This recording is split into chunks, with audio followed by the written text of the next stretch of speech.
نحمده ونصلي على رسوله الكريم أما بعد فأعوذ بالله من الشيطان الرجيم بسم الله الرحمن الرحيم لقد جاءكم رسول من أنفسكم عزيز عليه ما عنتم حريص عليكم بالمؤمنين رؤوف رحيم فإن تولوا فقل حسبي الله لا إله إلا هو عليه توكلت وهو رب العرش العظيم آمنت بالله صدق الله العظيم۔ خواہش پری کی ہے نہ تمنا ہے مجھ کو حور کی، خواہش پری کی ہے نہ تمنا ہے مجھ کو حور کی، آنکھوں کے آگے رہے بس میرے صورت حضور کی، سو بار صدقے ہو کے بھی یہ دل چاہتا ہے یا رسول اللہ، سو بار صدقے ہو کے بھی یہ دل چاہتا ہے یا رسول اللہ، سو بار اور آپ کے قربان جائیے۔ میرے محترم عزیز و دوستوں اور بزرگوں، جناب نبی کریم صلی اللہ علیہ وآلہ وسلم اللہ تبارک و تعالی کی طرف سے پوری کی پوری امت پر یہ ایک خاص ہدیہ بن کر آئے تھے۔ آپ صلی اللہ علیہ وآلہ وسلم کو اس امت سے بے پناہ محبت تھی، ایسی محبت تھی میرے دوستوں کہ آج سے پہلے کسی بھی نبی نے اپنی امت سے ایسی محبت نہیں کی ہے۔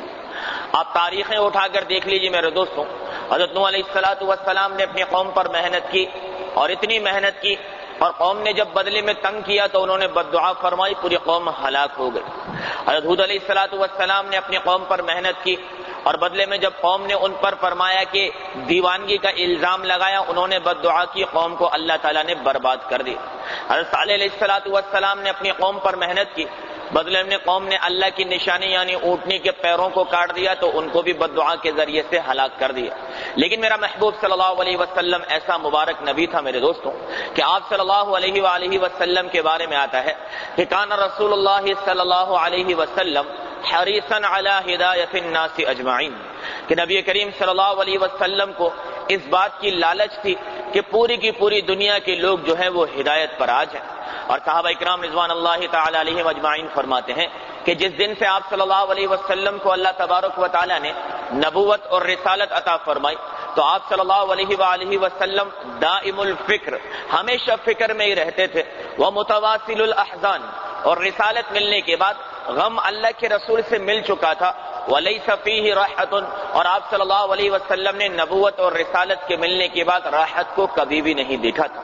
میرے قابل سعادت احترام محترم عزیزوں، اللہ تبارک و تعالیٰ نے مجھے اور آپ کو وہ نبی دیا جو میری اور آپ کی ہدایت کے لیے بے چین اور بے قرار تھا۔ کہتے ہیں کہ آپ صلی اللہ علیہ وسلم جب معراج کے موقع پر تشریف لے گئے تو اللہ تبارک و تعالیٰ نے اللہ کے رسول صلی اللہ علیہ وسلم کو جنت اور جہنم دونوں جگہوں کا دیدار کروایا۔ آپ صلی اللہ علیہ وسلم نے جب جہنم کو دیکھا اور جہنم کی ہولناکیوں کو دیکھا تو آپ صلی اللہ علیہ وسلم کے دل میں یہ تڑپ پیدا ہوئی کہ جہنم اتنی سخت جگہ ہے، اتنی دردناک جگہ ہے، اتنی عذاب والی اور پکڑ والی جگہ ہے، اور اللہ تعالیٰ نے تو فرمایا ہے وَخُلِقَ الْإِنسَانُ ضَعِيفًا، کہ یہ انسان تو بہت کمزور پیدا کیا گیا ہے۔ اب اگر یہ انسان جہنم میں چلا جاتا ہے تو وہاں کے عذابات تو یہ انسان بھگت نہیں سکتا۔ چنانچہ جس دن سے اللہ کے رسول صلی اللہ علیہ وسلم کو جہنم کا دیدار کروایا گیا، اس دن سے آپ صلی اللہ علیہ وسلم کی یہ تڑپ بڑھ گئی کہ میرا ایک ایک امتی جہنم سے بچ کر جنت میں جانے والا بن جائے۔ حتیٰ کہ صحابہ اکرام رضوان اللہ تعالی علیہم اجمعین فرماتے ہیں کہ ہم نے خود دیکھا کہ ایک یہودی اور ایک مشرک کا جنازہ اللہ کے رسول صلی اللہ علیہ وسلم کی آنکھوں کے سامنے سے جاتا اور اللہ کے رسول صلی اللہ علیہ وسلم کی آنکھوں میں آنسو آ جاتے۔ ہم کہتے یا رسول اللہ یہ تو مشرک ہے، یہودی ہے، نہ آپ کو مانتا ہے نہ اللہ تعالیٰ کی ذات کی وحدانیت کا اقرار کرتا ہے۔ آپ صلی اللہ علیہ وسلم بڑے غم سے فرمایا کرتے تھے ارے میرے صحابہ ہے تو میرا امتی، آج میرا ایک امتی جو ہے وہ جنت سے ہٹا کر جہنم کی بھٹیوں کا ایندھن بنا دیا گیا ہے۔ امی عائشہ رضی اللہ تعالی عنہا فرماتی ہے کہ ایک شب نبی کریم صلی اللہ علیہ وسلم حجرہ مبارک کے اندر تشریف لائے، اور تشریف لانے کے بعد تھوڑی دیر لیٹے ہی تھے کہ اٹھ کھڑے ہوئے، اور کھڑے ہونے کے بعد نماز کی نیت باندھ لی، اور نیت باندھنے کے بعد آپ صلی اللہ علیہ وسلم نے سورہ مائدہ کی ان آیتوں کو پڑھنا شروع کیا، ان تعذبہم فإنہم عبادک وإن تغفر لہم فإنک انت العزیز الحکیم، کہ اللہ اگر تو ان کو عذاب دے تو تیرے بندے ہیں، تجھے کون پوچھنے والا ہے، لیکن اگر تو معاف کر دے تو تو زبردست حکمت والا ہے، تو بھی تجھے کوئی پوچھنے والا نہیں۔ میرے دوستو یہ وہ آیت ہے جو قیامت کے دن سیدنا عیسیٰ علیہ السلام اپنے حواریوں کی نجات کے لیے اللہ تعالیٰ کے دربار میں پڑھیں گے۔ لیکن میں قربان جاؤں، مجھے اور آپ کو اللہ تعالیٰ نے ایسا نبی دیا جس نے اس دنیا میں رہتے ہوئے 13 سال مکے میں اور 10 سال مدینے میں نہ جانے کتنی راتیں تڑپ کر اور ایسی کئی آیات کو پڑھتے ہوئے آپ صلی اللہ علیہ وسلم نے گزار دی۔ اسی پر بس نہیں، ایک رات امی عائشہ رضی اللہ تعالی عنہ فرماتی ہیں کہ میں نے اللہ کے رسول صلی اللہ علیہ وسلم کو حجرہ مبارک میں نہ پایا، چنانچہ میں چادر اوڑھ کر باہر نکل گئی کہ اللہ کے رسول کہاں تشریف لے گئے۔ جب میں باہر گئی تو میں نے جا کر دیکھا کہ آپ صلی اللہ علیہ وسلم جو ہیں وہ جنت البقیع میں کھڑے ہیں اور نماز کی نیت باندھی ہے۔ جب میں قریب ہوئی تو آپ صلی اللہ علیہ وسلم قیام میں کھڑے ہو کے قرآن نہیں پڑھ رہے بلکہ فرما رہے یا رب امتی، اے اللہ میری امت کے حال پر رحم فرما، یا رب امتی، اے اللہ میری امت کے حال پر رحم فرما۔ رکوع میں گئے ہیں تو بھی امت کے حال پر رحم فرمانے کی دعائیں، سجدے میں گئے ہیں تو بھی امت کے حال پر رحم کرنے کی دعائیں۔ امی عائشہ فرماتی ہیں کہ جب اللہ کے رسول صلی اللہ علیہ وسلم نے سلام پھیرا تو میں نے پوچھا یا رسول اللہ این القرآن، یہ قرآن کہاں گیا؟ هل نسیت لاجل هذه الامه، آپ امت کی محبت کے اندر جو ہے اتنے بے چین اور بے قرار ہوئے کہ اب نماز میں بھی امت کو یاد کرنے لگے۔ آپ صلی اللہ علیہ وسلم نے فرمایا اتعجبین یا عائشہ، ارے عائشہ مجھے میری امت سے وہ محبت ہے اور تو اس محبت پر تعجب کرتی ہے۔ اقول ما دمت فی حیاتی یا رب امتی، جب تک میری جان میں جان ہے میں اسی طرح اپنی امت کے لیے اپنے رب سے مانگتا چلا جاؤں گا۔ اور بدلے میں نے اور آپ نے کیا کیا میرے دوستوں؟ آپ صلی اللہ علیہ وسلم کے بارے میں آتا ہے، نسائی کی روایت ہے کہ حجۃ الوداع کا موقع ہے، اللہ کے رسول نے اپنی زندگی میں ایک ہی حج کیا ہے۔ 2 حج آپ صلی اللہ علیہ وسلم کی حیات میں آئے۔ پہلی مرتبہ جب حج فرض ہوا تو اللہ کے رسول پہلے سال حج پہ نہیں گئے، سیدنا ابوبکر صدیق رضی اللہ تعالی عنہ کو حاجیوں کا امیر بنا کر ایک قافلہ حج پہ روانہ کر دیا، اور دوسرے سال بنفس نفیس خود حج پر تشریف لے گئے۔ آپ صلی اللہ علیہ وسلم جو عرفات کے میدان میں گئے، عرفات کا میدان دعاؤں کی قبولیت کا وقت ہوتا ہے، ہر آدمی اس وقت دعاؤں کی لمبی چوڑی فہرستیں لے کے کھڑا ہوتا ہے، اپنی بیوی کے لیے، بچوں کے لیے، ماں باپ کے لیے، اولاد کے لیے، کاروباروں کے لیے خوب مانگ رہا ہوتا ہے۔ ابوبکر صدیق رضی اللہ تعالی عنہ فرماتے ہیں کہ اللہ کے رسول عرفات کی میدان کی سخت دھوپ کے اندر کھڑے ہیں اور اللہ تعالیٰ سے دعا مانگ رہے ہیں کہ یا اللہ تو میری امت کے ظالم کو بھی معاف کر دے اور میری امت کے مظلوم کو بھی معاف کر دے۔ آپ صلی اللہ علیہ وسلم نے دعائیں مانگی یہاں تک کہ عصر کی نماز کے بعد اللہ تبارک و تعالیٰ نے جبرائیل امین کو نازل کر دیا کہ یا رسول اللہ اب بس کیجئے، آپ کی دعاؤں کی برکت سے اللہ تعالیٰ نے آپ کی امت کے مظلوم کو معاف کر دیا ہے۔ آپ صلی اللہ علیہ وسلم عرفات سے مزدلفہ تشریف لائے اور مزدلفہ میں رات کو آرام نہیں کیا بلکہ نماز میں قیام کیا، اور قیام میں کیا دعا مانگی؟ فرمایا یا میرے مولا تیرا کرم کہ تو نے میری امت کے مظلوم کو معاف کیا، تو میری امت کے ظالم پر بھی رحم کر، اور ظالم جو مظلوم پر ظلم کرے اس کے بدلے میں تو مظلوم کو نعمتیں عطا فرما، راحتیں عطا فرما، اور میری امت کے تو مظلوموں کو بھی معاف فرما دے۔ آپ صلی اللہ علیہ وآلہ وسلم کی اس دعا پر سیدنا جبرائیل علیہ السلام تشریف لائے اور فرمایا یا رسول اللہ، اللہ تعالیٰ نے آپ کی دعائیں قبول کی، آپ کی امت کے ظالم اور مظلوم دونوں کے معاف کرنے کا فیصلہ کر دیا گیا ہے۔ اللہ کے رسول صلی اللہ علیہ وسلم کی جب یہ دعا قبول ہوئی تو مسکرانے لگے۔ سیدنا ابوبکر صدیق رضی اللہ تعالی عنہ، عمر ابن خطاب بڑے حیران، یا رسول اللہ ابھی تو رو رہے تھے ابھی مسکرانے لگے۔ ارے کہا عمر تمہیں پتہ نہیں آج میرے خدا نے میری یہ دعا قبول کر دی کہ میری امت کے ظالم کے لیے بھی معافی کا راستہ کھل چکا ہے اور مظلوم کے لیے بھی معافی کا راستہ کھل چکا ہے۔ جب یہ دعا قبول ہوئی تو شیطان اپنے سر اور اپنے منہ پر فرمایا خاک ڈالنے لگا، میں اسے دیکھ کر مسکرا رہا تھا۔ میرے محترم عزیزو، دوستو اور بزرگوں، آپ صلی اللہ علیہ وسلم کو ایسا نہیں تھا کہ حاجتیں نہیں تھی، ایسا وقت آیا میرے دوستوں کہ اللہ کے رسول حضرت فاطمہ الزہرا رضی اللہ تعالی عنہا سے ملنے گئے، دروازہ کھٹکھٹایا، حضرت عبداللہ رضی اللہ تعالی عنہ ساتھ تھے۔ اللہ کے رسول صلی اللہ علیہ وسلم اور فاطمہ بنت محمد میں ایسی محبت تھی میرے دوستوں کہ دونوں ایک دوسرے کی آہٹ سے ایک دوسرے کو پہچان لیا کرتے تھے۔ امی عائشہ فرماتی ہے جب فاطمہ بنت محمد صلی اللہ علیہ وسلم تشریف لاتی تو آپ صلی اللہ علیہ وسلم آہٹ کو دیکھ کر پہچان لیتے، حالانکہ پیچھے ہوتی کہ لخت جگر فاطمہ آئی ہوئی ہے، ان کی پیشانی چومتے، ان کو اپنے پاس بٹھاتے، اور جب آپ صلی اللہ علیہ وسلم حضرت فاطمہ رضی اللہ تعالی عنہ کے دروازے پر دستک دیتے، حضرت فاطمہ پوچھتی نہیں تھی بلکہ کہتی تھی کہ میرے ابا جان آ گئے ہیں۔ اب وہ دن آیا کہ فاطمہ رضی اللہ تعالی عنہ بیمار ہیں، اللہ کے رسول ملنے کے لیے گئے، کہا بیٹی اندر آ جاؤ، کہا ابا جان ساتھ میں کون ہے؟ کہا عبداللہ ہے۔ کہا ابا جان آپ تنہا اندر آ جائیے، اب تک تو صرف آپ کی بیٹی کے گھر پر بیماری کا بسیرا تھا، آج بھوک کا یہ حال ہے کہ آپ کی بیٹی کے پاس ایک ہی چادر ہے، یا تو اپنے سر کو چھپا دے یا اپنے چہرے کو چھپا دے۔ حسنین بیمار پڑ جاتے میرے دوستوں، دوائیوں کا پیسہ نہیں ہوا کرتا تھا، لیکن آپ صلی اللہ علیہ وسلم جب کھڑے ہو کر مانگ رہے ہیں، ایسی حالت میں فاطمہ بنت محمد کو اور حسنین کو چھوڑ کر جا رہے ہیں کہ مانگ لیتے ان کے پیچھے ان کے لیے بہترین زندگی، لیکن مانگا تو میرے اور آپ کے لیے مانگے تو ان کو معاف کر دینا میرے مولا، یہ ظلم اور زیادتی کریں گے پھر تیرے پاس لوٹ کر آ کر توبہ کریں تو اپنے فضل و کرم سے ان سب کو معاف فرما دے۔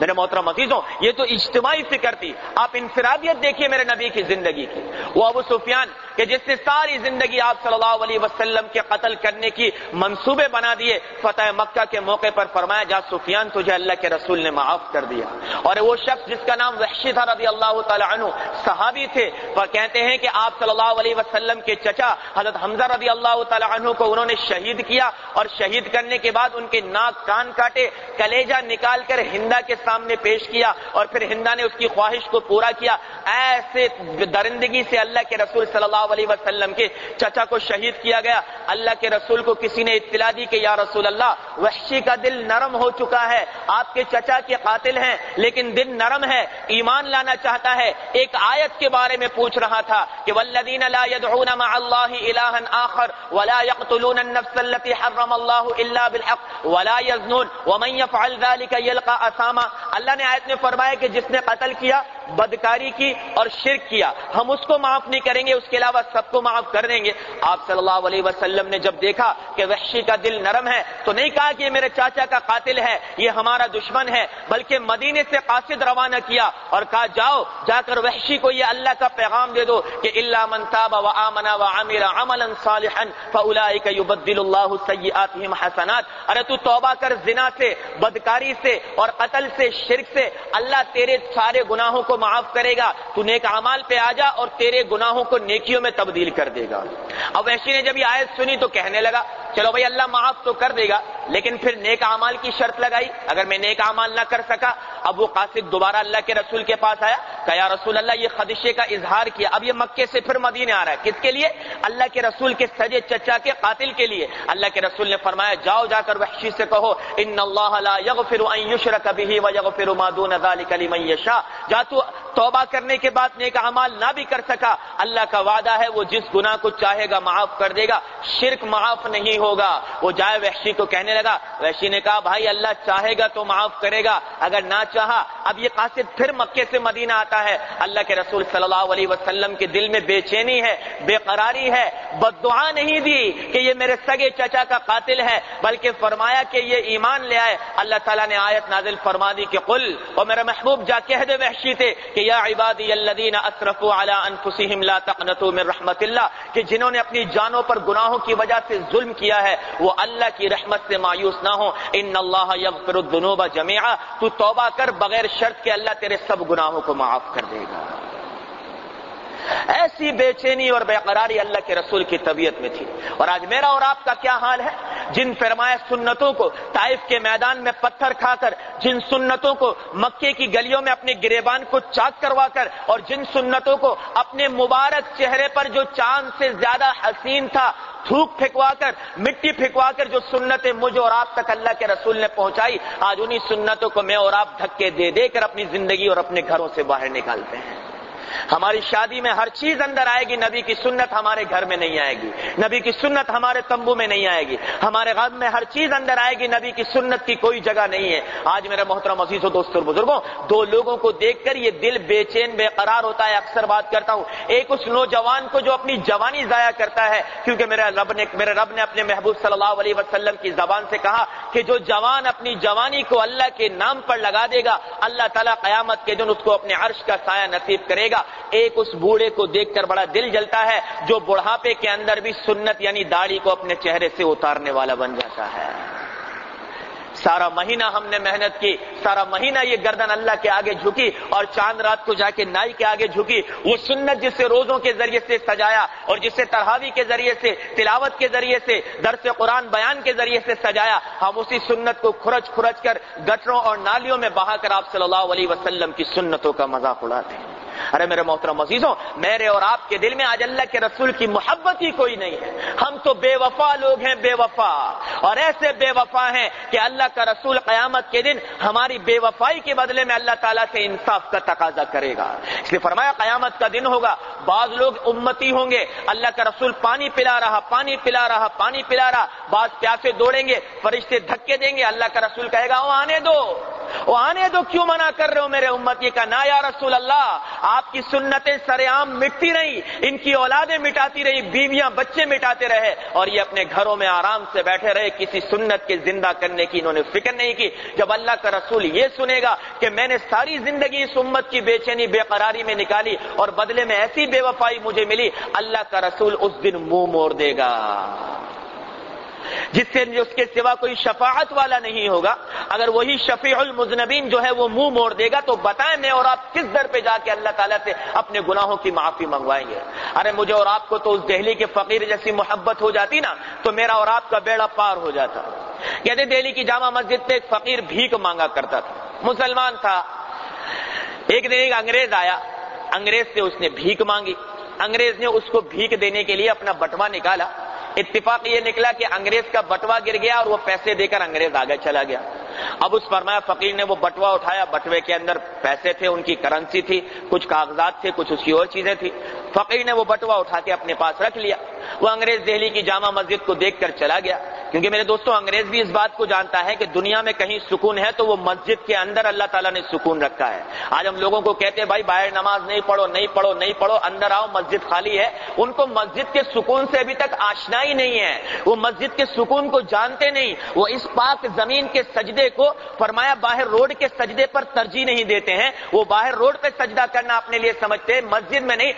انگریز کے دل میں یہ بات تھی کہ مسجد سے سکون ملتا ہے۔ چنانچہ وہ انگریز گھر پر آیا، آ کر اپنا بٹوا ٹٹولا کہا یار بڑا نقصان ہو گیا، خیر بات آئی گئی ہو گئی۔ اس انگریز کی بیوی نے کہا آپ جامع مسجد دیکھا ہے؟ کہاں دیکھا ہے؟ کہا مجھے بھی دکھا لائیے، سنا ہے مسلمانوں کی مسجدیں جو ہیں بڑی خوبصورت بنی ہوتی ہیں۔ وہ انگریز اپنی بیوی کو لے کر جامع مسجد کی زیارت کرنے آ گیا، پھر وہی فقیر دروازے پر بیٹھا، پھر سوال کیا، پھر انگریز نے نکال کر دینا چاہا۔ اب جو فقیر نے غور سے دیکھا تو انگریز کو پہچان لیا، اسے پوچھا کہ آپ پہلے بھی یہاں تشریف لائے تھے؟ کہاں آیا تھا؟ کہا آپ کی کوئی چیز گم ہو گئی تھی؟ کہاں میرا بٹوا کھو گیا تھا، اس میں کافی قیمتی کاغذات تھے، کچھ پیسے تھے۔ اس فقیر نے وہ بٹوا نکال کر انگریز کو دیا، کاغذات کے ساتھ ساتھ اس میں پیسے بھی پورے پڑے تھے۔ انگریز بڑا حیران ہوا، کہنے لگا بھائی کہ تو نے یہ بٹوا تو تیری کئی ضروریات کے پورا ہونے کا حامل بن سکتا تھا، تو نے کیوں نہیں اپنی ضروریات کو پورا کیا؟ وہ فقیر کہنے لگا بھائی بات یہ ہے کہ جب تیرا بٹوا میرے ہاتھ آیا تو میرے دل نے، میرے نفس نے کہا کہ دیکھ یہ آ گیا، اب تو بھیک مانگنا چھوڑ اور 2-4 مہینے عیاشی اور عیشوں میں گزار۔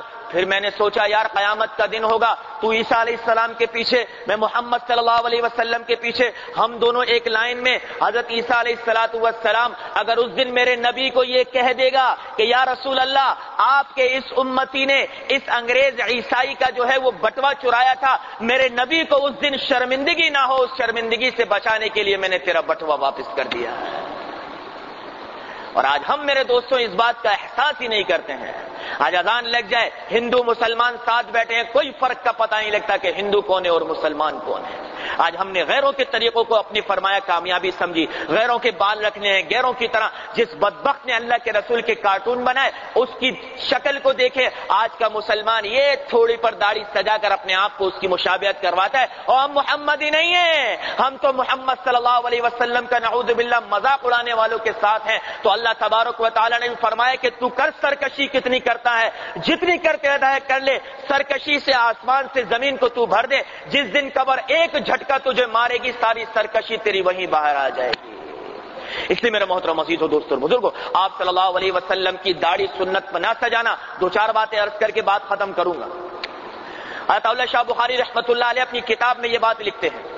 کہ جو آدمی بغیر داڑھی کے داڑھی منڈا ہوا قبر کے اندر اتارا جاتا ہے، ہمارے یہاں دستور ہے کہ یا تو مردے کو پوری کروٹ جو ہے قبلے کی طرف کر دیا جائے یا اس کا چہرہ قبلے کی طرف کر دیا جائے۔ کہتے ہیں کہ اگر کوئی آدمی داڑھی منڈواتا ہوا قبر کے اندر اتار دیا جائے، فرشتے سب سے پہلے آتے ہی اس کا کام کرتے ہیں کہ اس کا چہرہ قبلے سے ہٹا کر دوسری طرف کر دیا کرتے ہیں، کیونکہ جو قبلہ بنا ہے یہ تو میرے نبی صلی اللہ علیہ وسلم کی دل کی طرف کی وجہ سے اللہ تعالیٰ نے بیت اللہ کو قبلہ بنایا۔ پہلے بیت المقدس تھا، جب تجھے میرے نبی کی داڑھی سے ہی محبت نہیں تو اس قبلے کی طرف رخ کرنے کا تیرا کوئی حق نہیں بنتا ہے۔ علماء کرام نے یہ بات لکھیے میرے دوستو کہ اگر کوئی آدمی اپنے چہرے سے داڑھی اتارتا ہے اور داڑھی اتارنے کے بعد اپنا چہرہ دیکھ کر یہ بات کہے کہ میں پہلے سے زیادہ خوبصورت لگ رہا ہوں، بعض علماء کے نزدیک وہ انسان کفر میں داخل ہو کر خارج ہو جاتا ہے. شادی شدہ ہو تو اس کو نکاح دوبارہ کرنی پڑے گی، اس کا نکاح بھی ٹوٹ جاتا ہے.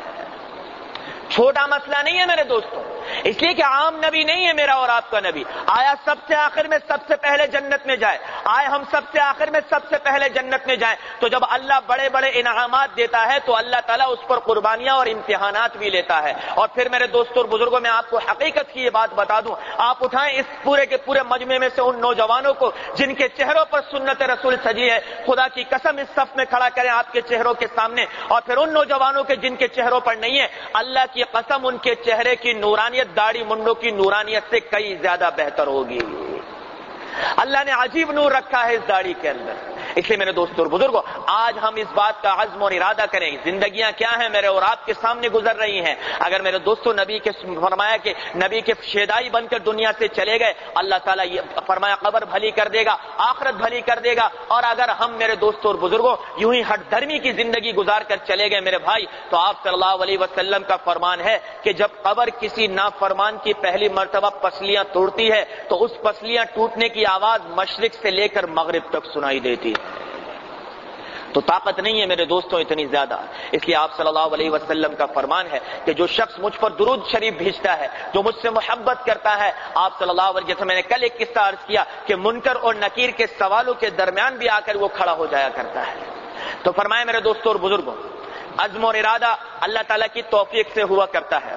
آج کی اس مجلس میں بیٹھے ہوئے سنت رسول صلی اللہ علیہ وسلم پر ایک ہفتے سے بیانات کا سلسلہ چل رہا ہے، اور ہمارے دلوں میں نبی صلی اللہ علیہ وسلم کی محبت بھی ہے. یہاں بیٹھا ہوا ایسا کوئی ایک نوجوان ہو میرے دوستو، میں سمجھوں گا اس 7 دنوں کی سنت نبوی کے بیانات وصول ہو گئے. جو آج سے پہلے اپنے چہرے سے سنت رسول اتارتا تھا، اب خوف خدا پیدا ہوا، نبی کی محبت دل میں پیدا ہوئی، اور یہ ارادہ کیا کہ انشاءاللہ تعالی آئندہ اپنی ذات سے پوری کوشش کروں گا کہ سنت رسول نہ اتاروں. اس کا کون کون عزم اور ارادہ کرتا ہے؟ ہاتھ اٹھا کر ارادہ کرو میرے دوستو. خدا کی قسم اللہ تمہاری جوانیاں چمکا دے گا. اللہ ایسی جوانیاں چمکائے گا کہ جس کا تم تصور نہیں کر سکتے ہو. اور جنہیں توفیق اتنے تک اٹھنے کی نہ ہو انہیں اللہ اوپر تک اٹھا لے، یہ کیسے ہو سکتا ہے میرے دوستو؟ جو یہاں تک ہی ہاتھ نہ اٹھا سکے کہ ہاں میں محمدی بننا چاہتا ہوں، ارے آج آپ کی چاہت کے اوپر اللہ تعالیٰ نے فیصلہ کر دیا میرے دوستو، تو پھر اور کیا چاہیے ہوگا. اللہ تبارک و تعالیٰ ہم سب کو حضور صلی اللہ علیہ وسلم سے سچی محبت نصیب فرمائے، اور ہم نے جو عزم اور ارادے کیے اللہ تعالیٰ سے اس پر قبولیت مانگیے. یا اللہ میں کمزور ہوں، میرے ساتھ نفس اور شیطان لگا ہے، میں نے آج ارادہ کر لیا کہ تیرے نبی کا بن کر جاؤں گا، اب تو اس پر مجھے استقامت عطا فرما دے. اللہ تعالیٰ ہم سب مسلمانوں کو حضور صلی اللہ علیہ وسلم کی محبت اور اللہ تبارک و تعالیٰ کی وحدانیت پر ایمان لاتے ہوئے